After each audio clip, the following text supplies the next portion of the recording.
नमस्कार विद्यार्थियों, मैं देवेंद्र पारिक स्वागत करता हूं आपका जीके बाई डीके चैनल पर। और विद्यार्थियों, आज का जो विषय है वो है त्रिपक्षीय संघर्ष से आगे जो प्रतिहार थे उनकी स्थिति क्या थी, उनके संबंधित टोटल टॉपिक में लेकर के आया हूं। और उसमें जितने भी क्वेश्चन जो ऑब्जेक्टिव हैं वो सारे उसके लिए लेके आया हूं। एक बात मैं स्पष्ट कर दूं कि फर्स्ट ग्रेड और सेकेंड ग्रेड का सिलेबस आया है, इसके फर्स्ट पेपर में प्रतिहार और उससे लेकर के आगे का जो राजस्थान का इतिहास है वो लगभग नहीं बल्कि पूरा का पूरा सेम है, मतलब पॉइंट भी चेंज नहीं है। इसलिए ये जो मैं आपको टेस्ट सीरीज दे रहा हूं ये फर्स्ट ग्रेड के और सेकंड ग्रेड की दोनों के पहले समान रूप से जो टॉपिक है वो दे रहे हैं, फिर फर्स्ट ग्रेड के अलग और सेकंड ग्रेड के अलग टॉपिक चलने शुरू हो जाएंगे। लेकिन अभी इस समय दोनों सेम हैं और पूरी सीरियसनेस से देखिए, जितना मैटर है अधिकतम में लाने का प्रयास आपके साथ करूंगा और ऑब्जेक्टिव के रूप में यानी प्रैक्टिस सेट के रूप में हम उसे स्टार्ट रखेंगे और मजबूती के साथ तैयार करेंगे। चलिए शुरू करते हैं। प्रतिहार शासक वत्सराज के संबंध में कौन सा तथ्य गलत है? पहला ऑप्शन, त्रिपक्षीय संघर्ष प्रारंभ हुआ। दूसरा ऑप्शन, पाल शासक धर्मपाल को पराजित किया। तीसरा ऑप्शन, चक्रायुद्ध को हरा करके कन्नौज पे अधिकार किया। और चौथा है, भाटी जाति को हरा करके मध्य राजस्थान पर अधिकार किया। तो देखिए, कॉमन सेंस की बात जो मैं आपको बताता हूं वो ध्यान से समझिएगा। पहली बात मुझे बताइए, आपने राजस्थान जी के थोड़ा तो पढ़ा होगा कि भाटी जाति क्या राजस्थान के मध्य में थी क्या? बिल्कुल नहीं। इसका मतलब सीधी सी बात हो गई, पहला बात तो यही हो गई कि ये ऑप्शन तो गलत है, इतना तो साफ है। लेकिन यहां प्रश्न इंपॉर्टेंट ये है कि फिर मध्य भारत में, मध्य राजस्थान में था कौन? तो यहां पर जो है वो था भंडी जाति। कौन थी? भंडी। ठीक है, ये भंडी जाति जो थी, इस जाति को हरा करके और उसके बाद में मध्य राजस्थान पर प्रतिहार शासक वत्सराज ने नियंत्रण कर लिया। ठीक है, ये तो हो गई मध्य राजस्थान की बात। फिर आती है बात कन्नौज की। तो कन्नौज का जो त्रिपक्षीय संघर्ष था, उस त्रिपक्षीय संघर्ष में धर्मपाल जो पाल शासक था, बंगाल के जो पाल थे, वो उसको पहले पराजित किया। उसके बाद धर्मपाल का प्रतिनिधि था चक्रायुद्ध, उसको भी पराजित किया। दोनों को पराजित करके किस पे नियंत्रण कर लिया? कन्नौज के ऊपर नियंत्रण कर लिया। किसने किया? वत्सराज ने। तो ये अच्छी तरह से चारों फैक्ट याद होना चाहिए। क्या कि त्रिपक्षीय संघर्ष इसके समय प्रारंभ हुआ, ये तो 2 दिन से हम बोल रहे हैं कि शुरू इसी के समय से हुआ था। वत्स यानी बेटा, प्रारंभ करता है बेटा। ठीक है ना, ये बात आपको ध्यान रखनी है। तो वत्सराज के समय त्रिपक्षीय संघर्ष प्रारंभ हुआ, धर्मपाल और चक्रायुद्ध को पराजित किया और मध्य भारत के अंदर भंडी जाति को पराजित करके और मध्य राजस्थान के अंदर भंडी जाति को पराजित करके उस पर भी नियंत्रण किया था। ठीक है, तो इस प्रकार से पहला प्रश्न अपना कंप्लीट हुआ और उत्तर क्या रहा इसका? डी। ठीक है, चलते हैं नेक्स्ट क्वेश्चन की तरफ। अगला जो क्वेश्चन है वो अपना है, वत्सराज के संबंध में कौन सा तथ्य गलत है? पहला ऑप्शन, वत्सराज ने अपने राज्य की नई राजधानी जालोर को बनाया। दूसरा है, वत्सराज ने भीनमाल, जिसे श्रीमाल भी बोलते हैं, इस नामक स्थान पर राजसूय यज्ञ करवाया। और तीसरा जो है, बलि प्रबंध अभिलेख वत्सराज के काल में लिखा गया। और चौथा है, वत्सराज ने कुवलयमाला नामक ग्रंथ लिखा। तो देखते हैं इसमें क्या है। सबसे पहला ऑप्शन, वत्सराज ने अपने राज्य की नई राजधानी जालोर को बनाया। तो निश्चित रूप से जालोर के बारे में मैंने पहले ही बताया था कि अभी तक इन्होंने कन्नौज जीत लिया। वत्सराज ने चक्रायुद्ध और धर्मपाल को हरा करके कन्नौज जीत तो लिया, लेकिन राजधानी नहीं बनाया था उसको, जालोर ही को राजधानी रखा था। तो जालोर को उसने अपनी राजधानी, नई राजधानी के रूप में उसने बनाया। दूसरी बात, वत्सराज ने भीनमाल श्रीमाल नामक स्थान पर, अब भीनमाल श्रीमाल कहाँ पड़ता है? जालोर में पड़ता है। तो वहां पर क्या करवाया? राजसूय यज्ञ करवाया। बिल्कुल सही है। अगली बात, बलि प्रबंध अभिलेख वत्सराज के काल में लिखा गया। यह भी अच्छी तरह याद रखेगा, यह भी किसके समय लिखा गया था? वत्सराज के समय। बात बिल्कुल सही है, बलि प्रबंध। ठीक है, तो बलि प्रबंध अभिलेख भी बिल्कुल सही है। नेक्स्ट जो चीज आती है वो है, वत्सराज ने कुवलयमाला जो ग्रंथ है ना, ये उद्योतन सूरी का है। किसका है? उद्योतन। ठीक है, और सूरी, उद्योतन सूरी जो है बहुत ही महत्वपूर्ण, राजस्थानी साहित्य में इनका बहुत बड़ा योगदान है, उद्योतन सूरी का। तो उद्योतन सूरी जो है वो है कुवलयमाल के लेखक। याद कैसे रख सकते हो? उद्योतन यानी खड़े हो गए और तन के ऊपर क्या डाला, कुएं में से पानी निकाल करके डाल लिया। तो तन शब्द को कुएं से जोड़ देना, तन का मतलब शरीर होता है और उस पर पानी डाल लिया। तो उद्योतन सूरी कुवलयमाल ने लिखी थी, कुवलयमाल लिखी थी, उद्योतन सूरी ने लिखी थी और वत्सराज जो है उसके समय लिखी थी। ठीक है ना, ये बात आपको ध्यान रखना है, मतलब उद्योतन सूरी वत्सराज के समय का ही लेखक था। ठीक है, चलते हैं नेक्स्ट क्वेश्चन की तरफ चले। तो अगला क्वेश्चन है कि निम्न में से कौन सा तथ्य गलत है। पहला ऑप्शन, वत्सराज के काल में जिनदत्त सूरी ने हरिवंश पुराण लिखी। अगला है, कुवलयमाल ने 18 देशी भाषाओं का उल्लेख किया। वत्सराज के समय जालोर में उत्तर भारत का सबसे प्राचीन जैन मंदिर बना। और चौथा ऑप्शन है कि वत्सराज के समय ओशिया में सरोवर बना। तो पहला ऑप्शन हरिवंश पुराण जिनदत्त सूरी ने लिखी थी, बिल्कुल सही ऑप्शन है, इसमें कहीं गलती नहीं है। जिनदत्त सूरी ने क्या लिखा था, हरिवंश पुराण, बिल्कुल सही। दूसरा, कुवलयमाला में 18 देशी भाषाओं का उल्लेख है, यह भी बिल्कुल सही है। वत्सराज के समय जालोर, यह गलत है, जालोर में नहीं, वत्सराज ने ओशिया में ही, कहां पर, ओशिया।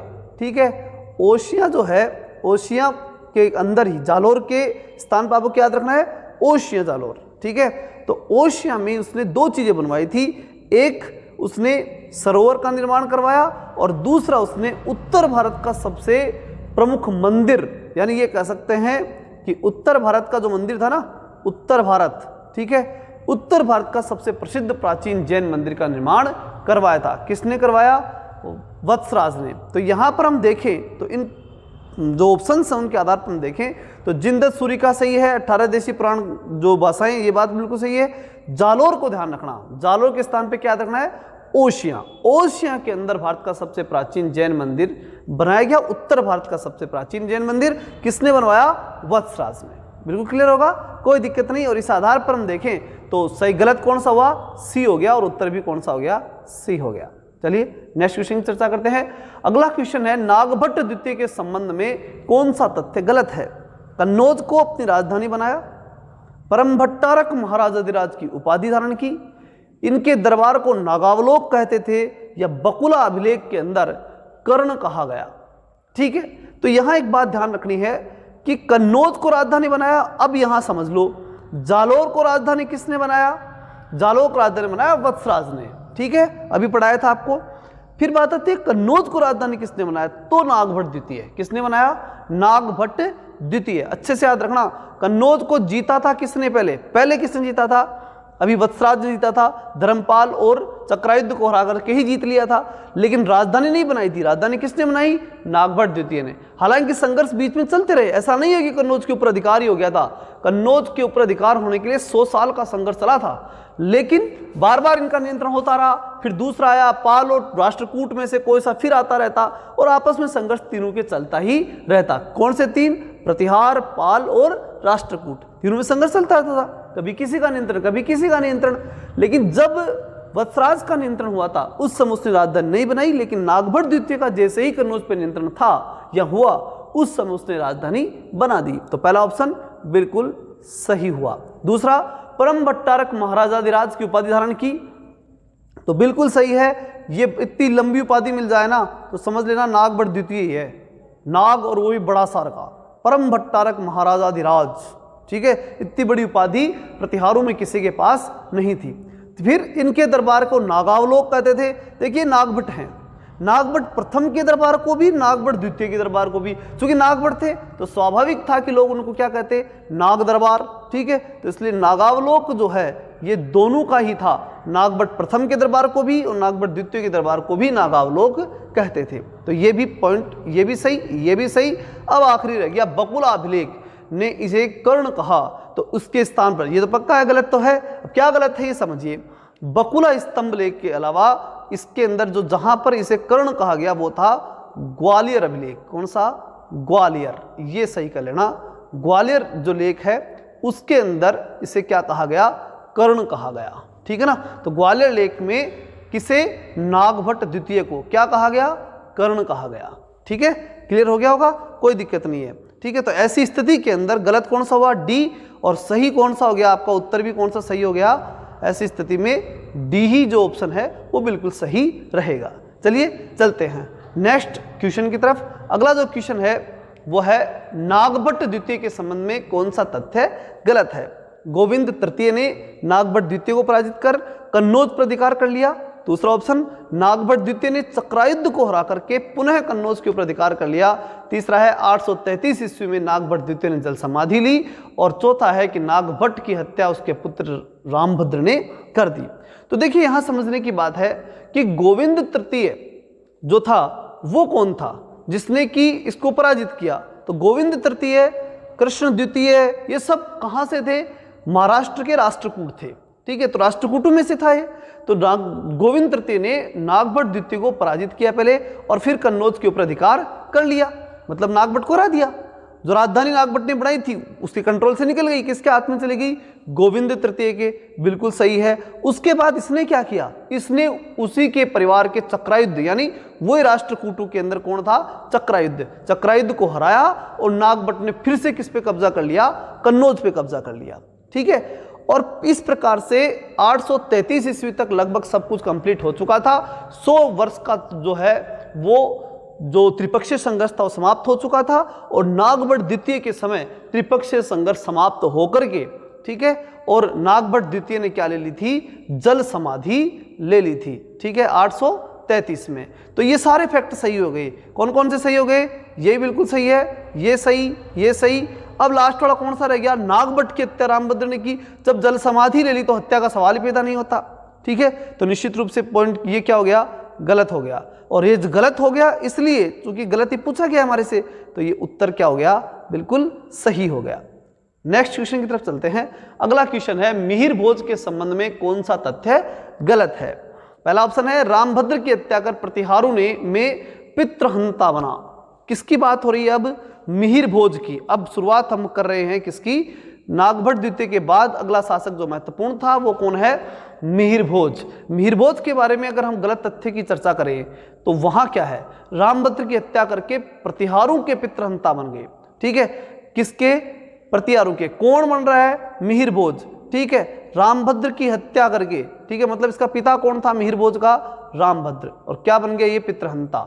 ये बात बिल्कुल सही है। दूसरी, वराहाभिलेख में इसके शासनकाल की जानकारी मिलती है। बिल्कुल सही है, ये वराहाभिलेख में मिलती है इसकी जानकारी। फिर कल्हण की राजतरंगिणी, ग्वालियर अभिलेख, अरब यात्री सुलेमान, ठीक है, इसकी जानकारी के स्रोत हैं। किसकी जानकारी के? मिहिर भोज की जानकारी अगर मिलती है तो कल्हण की राजतरंगिणी से, ग्वालियर अभिलेख से और अरब यात्री सुलेमान से। 3 प्रमुख स्रोत हैं जिनके माध्यम से मिहिर भोज की जानकारी हमें मिलती है। ग्वालियर अभिलेख तो प्रमुख थे, इंपॉर्टेंट है मिहिर भोज का। ठीक है ना, भोज और ग्वालियर अभिलेख, इन दोनों का संबंध तो आपको अच्छे से याद रखना है। ठीक है, बहुत चांस रहते हैं इस एग्जाम में जो है बार बार इसके क्वेश्चन आते ही रहते हैं। फिर मिहिर भोज को अरबों के मित्र की उपाधि प्राप्त थी। ये बिल्कुल गलत है। मिहिर भोज मुस्लिम शत्रु, अरब शत्रु, इनके नाम से जाना था। खुद मिहिर भोज ने कहा था, ठीक है, सॉरी, खुद जो सुलेमान था अरब यात्री, उसने खुद ने कहा था कि ये व्यक्ति क्या है? मुसलमानों का विरोधी है और यहाँ पर जो है किसी प्रकार से इस धर्म का विस्तार नहीं हो पाएगा जब तक कि ये व्यक्ति है, क्योंकि ये वैष्णव था। कौन था? मिहिर भोज। मिहिर भोज स्वयं वैष्णव धर्म का अनुयायी था। इसलिए इस आधार पर ये चौथा ऑप्शन क्या हो गया? गलत। और उत्तर के आधार पर देखा जाए तो ये क्या हो गया? बिल्कुल सही। तथ्य गलत है, इसका मतलब उत्तर यहां पर इसका सही है। ठीक है, चलिए अगले क्वेश्चन की तरफ चलते हैं। मिहिर भोज के संबंध में कौन सा तथ्य गलत है? मिहिर भोज ने राजधानी कन्नौज को बनाया। इसके समय अरब यात्री सुलेमान आया। सुलेमान ने इसे बेरुआ और जुर्ज कहा। उपरोक्त सभी तथ्य गलत है। अब देखिए, सबसे पहली बात मिहिर भोज के संबंध में बात हो रही है। ठीक है, और मिहिर भोज के बारे में पहला तथ्य क्या है? कि भोज ने राजधानी कन्नौज को बनाया। ठीक है, ये बात मैंने पहले बताई थी कि वत्सराज ने राजधानी जालोर को बनाया और मिहिर भोज ने राजधानी किसे बनाया? फिर नागभट्ट द्वितीय ने भी बनाया और उसके बाद में मिहिर भोज ने भी बनाया। ये बात बार ध्यान रखनी है आपको, वापस से सुन लीजिए। सबसे पहले वत्सराज ने राजधानी किसे बनाया? जालोर को। फिर नागभट्ट द्वितीय ने बनाया किसको? कन्नौज को। और फिर मिहिर भोज ने भी कन्नौज को। तो कन्नौज को बार बार राजधानी किन लोगों ने बनाया था? किसने बनाया था? नागभट्ट द्वितीय, मिहिर भोज, इन लोगों ने कन्नौज को बनाया जब कंट्रोल किया। लेकिन ध्यान रखना, वत्सराज को मत बता देना, क्योंकि वत्सराज जालोर तक ही सीमित था। उसने कभी जीता तो सही कन्नौज को, लेकिन राजधानी नहीं बनाया। इसके बाद अगला ऑप्शन है, इसके समय अरब यात्री सुलेमान आया। कौन आया? सुलेमान। बिल्कुल सही है। इसके समय किसके? भोजन करें ना तो सूलियां करें, मतलब अच्छी तरीके से ढंग से करें, सुलेमान। ठीक, सुलेमान ने इसे बेरुआ और जुर्ज ये नाम दे के थे। जुर्ज जो है वो तो सुलेमान ने जो है वो प्रतिहार शासकों को नाम दिया था, सबको ही जुर्ज नाम दिया था, लेकिन बेरुआ शब्द जो है वो विशेष रूप से किसके लिए काम में लिया था? उसने मिहिर भोज के लिए काम में लिया था। उपरोक्त सभी तथ्य गलत हैं, ये तो सारे सही हैं, तो इसका मतलब यही बात ही गलत है। इसका चौथा ऑप्शन ही क्या हो गया? गलत। मतलब उत्तर हमारा क्या हो गया? डी। ठीक है, चलते हैं नेक्स्ट क्वेश्चन की तरफ। अगला क्वेश्चन आता है, मिहिर भोज के संबंध में कौन सा तथ्य गलत है? दरबारियों को एक श्लोक पर लाखों मुद्राएं देता था, इसे वराह, प्रभास, मालवा चक्रवर्ती ये उपाधियां प्राप्त थी। इसने चंदेल शासक कृष्ण द्वितीय को हरा करके कलिंजर के ऊपर अधिकार कर लिया था। और लास्ट है, राष्ट्रकूट शासक कृष्ण द्वितीय को हरा करके मालवा के ऊपर अधिकार कर लिया था। तो पहला ऑप्शन देखिए तो बिल्कुल सही है। वो क्या? दरबारियों को जो है वो 1 लाख श्लोक, दरबारी जो हुआ करते थे इसके, उनको 1 श्लोक के ऊपर क्या देता था? वो लाखों मुद्राएं देता था। वराह, प्रभास, मालवा चक्रवर्ती ये इसकी उपाधियां थी। बिल्कुल सही है। इसने चंदेल शासक कृष्ण द्वितीय को हरा करके, ये पॉइंट समझना है, चंदेल शासक कृष्ण द्वितीय चंदेल था ही नहीं, ये राष्ट्रकूट था, तो सवाल ही पैदा नहीं होता कि सही हो जाए। चंदेल शासक जो था उसको तो हराया, लेकिन कृष्ण द्वितीय को नहीं हराया उसने। ठीक है, कृष्ण द्वितीय क्या था? राष्ट्रकूट। ठीक है, को हरा करके कलिंजर के ऊपर अधिकार किया। बाकी चंदेलों को हरा करके उसने किस पे नियंत्रण किया था? कलिंजर पे नियंत्रण किया था, लेकिन कृष्ण द्वितीय तो हो ही नहीं सकता क्योंकि राष्ट्रकूट था। अगला है, राष्ट्रकूट शासक कृष्ण द्वितीय को हरा करके उसने मालवा के ऊपर अधिकार किया। ये बिल्कुल सही है। और इस आधार पर अगर हम देखें, किस आधार पर? कि राष्ट्रकूट शासक कृष्ण द्वितीय के आधार पर देखें तो उत्तर के रूप में हमारा कौन सा सही होगा? तो उत्तर कौन सा सही हो गया? अपना उत्तर जो है वो हो गया ये, यानी गलत पूछा अपने को और गलत तथ्य ये है क्योंकि कृष्ण द्वितीय नहीं था, चंदेल शासकों की बात थी। कृष्ण द्वितीय क्या है? राष्ट्रकूट है। ठीक है, तो ये उत्तर हो गया अपना। और बाकी सारे तथ्य बिल्कुल सही हैं, अच्छे से इनको याद कर लेना। कृष्ण द्वितीय जो है ना वो मालवा का था, मालवा का उसको हराकर, क्योंकि मालवा उस समय राष्ट्रकूट के नियंत्रण में था और वहां से नियंत्रण में खींच करके कौन लेके आए? प्रतिहार लेके आए। राजा भोज ने इसे कंट्रोल कर लिया था, तो हरा करके मालवा पर अधिकार किया था। ठीक है, अगर वीडियो अच्छा लग रहा है तो सब्सक्राइब जरूर कर लेना और अधिक से अधिक दोस्तों के पास शेयर भी करना। चलिए अगले क्वेश्चन की तरफ चलते हैं, और लाइक तो कर ही दोगे आप। ठीक है, चलिए, प्रतिहारों के संबंध में निम्न में से कौन सा तथ्य गलत है? उज्जैन प्रारंभिक केंद्र था, धार जो है वो कला का प्रमुख केंद्र था, कन्नौज आगामी 100 वर्षों तक राजधानी रहा, और मिहिर भोज शैव धर्म के अनुयायी थे। इन चारों में से कौन सी चीज गलत है? ठीक है, तो यहां पर हम देखें तो उज्जैन प्रारंभिक राजधानी था। ठीक है, उज्जैन क्या था? इसकी प्रारंभिक राजधानी था। ये बात बिल्कुल सही है, उज्जैन इनकी प्रारंभिक राजधानी कह सकते हैं, क्योंकि अपन ने पहले पढ़ा था कि जालोर, उज्जैन, फिर लास्ट में कहाँ गए थे? ये कन्नौज। कन्नौज तो 100 वर्षों के बाद जीते थे, बाकी जालोर और उज्जैन में ही घूमते रहे। फिर है धार, धार जो है वो इनकी कला का प्रमुख केंद्र था, ये भी बिल्कुल सही है। और फिर कन्नौज, कन्नौज जो आगामी 100 वर्ष मतलब जीतने के बाद 100 वर्ष तक संघर्ष करने के बाद आगामी 100 वर्षों तक राजधानी रहा, फिर आगे रहा भी 100 वर्षों तक। ठीक है, लास्ट ऑप्शन जो अपना आता है वो आता है कि मिहिर भोज शैव धर्म के अनुयायी थे। ये बात नहीं जमती, थोड़ी देर पहले मैंने बताया था, अगर ध्यान दिया हो तो, कि ये वैष्णव था। कौन? मिहिर भोज जो थे वो वैष्णव थे, शैव नहीं थे, वैष्णव धर्म के अनुयायी थे। किस धर्म के थे? वैष्णव। हालांकि दोनों ही सनातन धर्म में आते हैं, वैष्णव, शैव, शाक्त, लेकिन यहां पर वो शैव न होकर के क्या थे? वैष्णव के अनुयायी थे। ठीक है, तो यहां ऐसी स्थिति में अपना जो है फैक्ट गलत कौन सा हो गया? डी फैक्ट गलत है और उत्तर के रूप में बिल्कुल सही होगा। ठीक है, चलिए आगे चलते हैं आखिरी क्वेश्चन की तरफ। निम्न में से कौन सा तथ्य गलत है? महेंद्रपाल प्रथम हिंदू भारत का अंतिम महान सम्राट था। राजशेखर महेंद्रपाल प्रथम का राजकवि था। महेंद्रपाल प्रथम ने परम भट्टारक, परमेश्वर, परम भट्टारक कोमा है यहाँ, परमेश्वर भी कोमा है, वो जो थी ना उपाधि कौन सी? वो जो उपाधि थी ना कौन सी? परम भट्टारक महाराजाधिराज, वो तो नागभट्ट द्वितीय की है, उसको मत छेड़ देना। यहां बात थी परम भट्टारक महाराजाधिराज, वो अलग बात है, वो तुमने बताया था ना, लंबी सबसे बड़ी। ठीक है, तो उसको तो अलग से याद रखना। यहां बात किसकी हो रही है? महेंद्रपाल प्रथम की में परम भट्टारक बस, फिर परमेश्वर बस, फिर परम भागवत। तो तीन हो गए ना, परम भट्टारक, परमेश्वर और भागवत। तो ये तीन उपाधियां किसने धारण की थी? महेंद्रपाल ने। ये भी बिल्कुल सही बात है। फिर आता है यशपाल गुर्जर प्रतिहारों का अंतिम प्रभावशाली राजा था। तो देखिए एक बात समझिए इसके अंदर, बिल्कुल सही, राजशेखर इसके दरबार में था, बिल्कुल सही। परम भट्टारक की उपाधि ली थी, परम भेश्वर की उपाधि दी थी, परम भागवत की इसने उपाधि धारण की थी, ये भी बिल्कुल सही है। लेकिन यशपाल गुर्जर इनका अंतिम शासक था। लेकिन अगर प्रभावशाली अंतिम पूछा जाए, अंतिम प्रभावशाली पूछा जाए, तो ये ऑप्शन हमारा क्या हो जाएगा? गलत हो जाएगा। क्योंकि अंतिम प्रभावशाली शासक जो है वो इसके अंदर जो था वो महिपाल था। कौन था? महिपाल। ठीक है, यशपाल न होकर कौन था? महिपाल। महिपाल जो है वो अंतिम प्रभावशाली शासक था। इस स्थिति के अंदर गलत कौन सा हुआ? डी गलत हो गया, और डी गलत हो गया तो उत्तर भी हमारा यही हो गया। ठीक है, तो इस प्रकार से आज के 10 महत्वपूर्ण प्रश्न थे। कुछ थोड़ा सा प्रत्यारों में रह गया, उसको लेते हुए आगे बढ़ेंगे। 10 क्वेश्चन 10 ही होने हैं, क्योंकि देखो समय मेरे पास इतना होता है, तो मैं पूरा दूंगा, जितना 10 क्वेश्चन बनाने का है वो दूंगा मैं आपको। लेकिन ये पक्का मान लो कि उन 10 क्वेश्चन में तैयारी आपकी ऐसी हो जाएगी कि आपको फिर से अगर इनको ढंग से देख लिया तो मुझे नहीं लगता है किसी और किताब को या किसी और टेक्स्ट बुक को देखने की आवश्यकता पड़ेगी। हालांकि देखना है आपको, ऐसा नहीं देखना है, ये तो एक प्रैक्टिस है जो लगातार चल रही है।